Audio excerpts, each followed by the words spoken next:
So Johnny, my favorite, probably favorite dudes, one of my favorite dudes in wrestling. My favorite guy that has a camera. There you go. There you go. So I gotta start out with congratulations. Thank you. You blew me up yesterday. I was totally ignorant. You're like, hey, you've been looking at your Twitter, and this place is like a fortress, and you got to log on and log off every time. But you got a new job. You got a new coaching job. That's right. Where are you going? So I'm gonna be heading out to Boston, taking my talents out to Boston. Taking my talents to Boston. I'm gonna be coaching at Harvard this year. That is awesome. I know. So just in your resume, just esteemed academic institution, The Ohio State University, Kent State University, now Harvard. Yeah. It all makes sense. It all makes sense. So here's something I got to point out. I saw someone, wait real quick, I saw someone tweet yesterday and said, Johnny DiJulius at Harvard sounds like a sequel to Road Trip. I was cracking up. So that's pretty good. It'll be fun. That's pretty good. Okay. So I just got to tell you the first thing. I gotta give you the biggest congratulations. You finally graduated from The Ohio State University. Did, yeah. And that was kind of the barrier to not getting a full-time job. Would you say that? A lot of people didn't know, so I had 6 credits left after my senior season at Ohio State, which was in 2016, Madison Square Garden. And to be honest, I kind of just, I don't want to say the word blew it off, but when I went to Kent State, in my head, I was like, you know what? I'll just finish my credits online while I'm at Kent State. I'm coaching at Kent State, volunteer assistant. I didn't need a degree.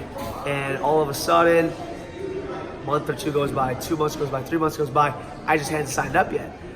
Then I moved to Rutgers because I have an RTC position. Again, putting it off, saying I'll do it at some point, get offered a job by Maryland, by Kerry McCoy. And ironically with Jimmy Sheptock as well. I didn't graduate and they couldn't hire me because I didn't have my degree. So I came back to Ohio State, trained at the Ohio Regional Training Center, got my degree, finished up, 6 credits, and now I'm actually with Jimmy Sheptock at Harvard. So that ended up all working full circle. Wow, that's crazy. Yeah, that's pretty cool. So, okay, the craziest thing about all this is I don't think a lot of people realize the barrier that you created for yourself to college coaching, right? Yeah. You could do club Exactly. or RTC, but you could not get a paid position. I could get a volunteer assistant. Volunteer, but they can't the university, you can't have benefits, all that stuff, right? Correct. No insurance, no nothing. You know what, to be honest, we've always heard our whole life, like, high school, junior high, growing up, like, be a good student and an athlete. It goes hand in hand. Unfortunately, this is when I was naive. As a wrestler, I did blow that off for a long time.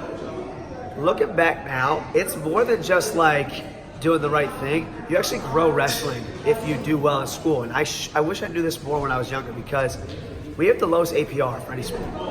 For any sport, our academic progression rate is the lowest. Football? Are you joking? Lower than football. Wrestling is the lowest in the NCAA and the second or third lowest GPA or Q. And this is only for guys on scholarship, right? So if you really care about growing wrestling and you're having D's your entire time like I did, you're actually doing a disservice to athletic directors who look to bring wrestling into their school and go, you know what? They get in fights, they're wrestlers, they're out, at night, they're wrestlers, they're crazy. And not only that, they have a horrible GPA and APR score. Why would we bring wrestling in our school? Now, if I took that seriously when I was growing up and everybody else kind of as a whole understood that, we might be getting wrestling into other schools. But you know what? It is more important. Getting better grades is more important than people think, other than just doing the right things. It makes an impact on the sport as a whole. It's a selfish thing to get bad grades. It really is. And that was something I didn't understand for a really long time until after I was done competing. Okay, so you're back into the coaching arena. You're going to be actually on the staff at Harvard, right? Yep. But my thing is where does this guy live? So we live literally 7 or 8 miles apart. I live in Auburn Township. You live in you live in Aurora, right? You're from Aurora, right? Where you live in Aurora. Oh, you're Auburn, huh? You're right. Yeah, you're right down 306. Don't get it twisted. It's not Bainbridge. Don't get it twisted. You're almost Bainbridge. Don't say that. Listen.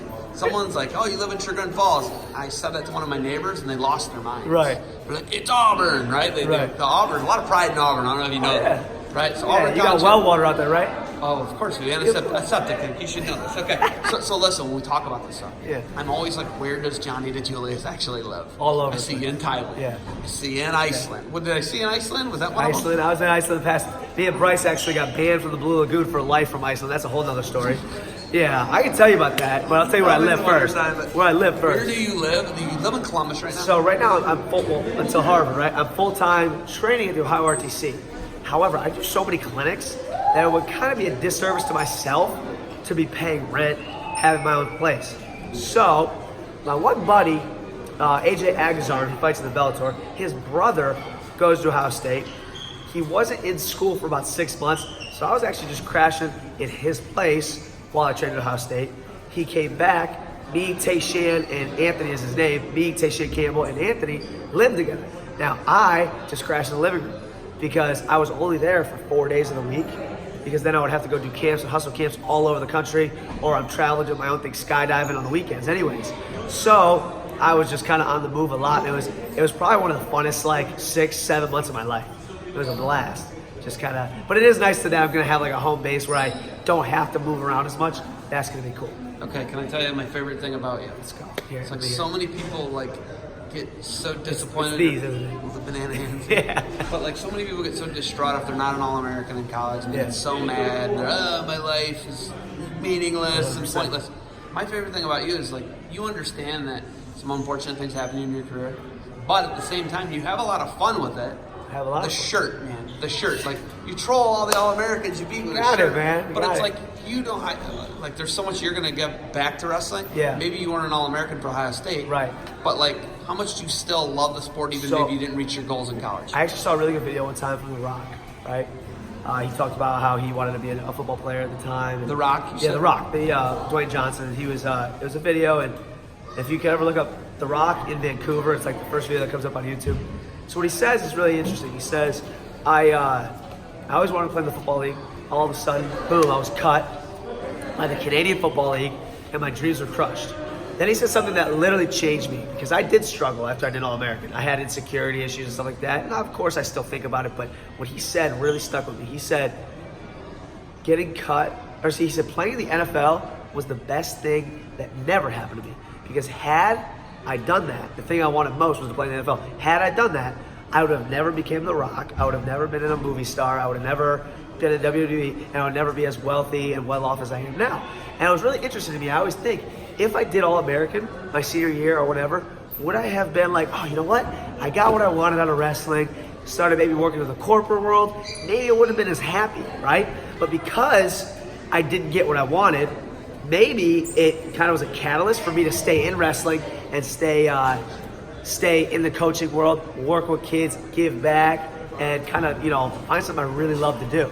So that was a big deal to me. So seeing that and finding what I want to do and following that was more important than just a checklist to do. Hey, AA, won national. It was more than that. It was what I wanted to be, and that was important. Okay. So just quickly, where's your favorite place to travel? Oh, I'll give you my top 5. I've been to about 30 countries. Outside the U.S., because I have a lot of good spots in the U.S. U.S. is one of the coolest, not because the people out of the country are way better, but no, the U.S. is cool because there's so many different types. You can go cold, you can go hot, you can go desert, you can go, if you want to go real tropical, go to tundra if you want to. Exactly. Out of the country though, my top 5 would be, I love New Zealand, no order. New Zealand was cool, Italy was cool, Greece was cool, Iceland was beautiful. Me and Bryce, we went to south of France. That was very unique. Nice, yeah. Monaco, Nice. Monaco, Nice. But we went up a little bit into the Pyrenees Mountains. Yeah. And dude, me and Bryce Meredith, by the way, if anybody doesn't understand, Bryce Meredith, three-time All-American, 2-time finalist for Wyoming. We called this guy that we found on Google to go bungee jumping in southern France, right? Now, I've been bungee jumping before. Yeah, it's crazy, but it was very commercialized. You felt very safe.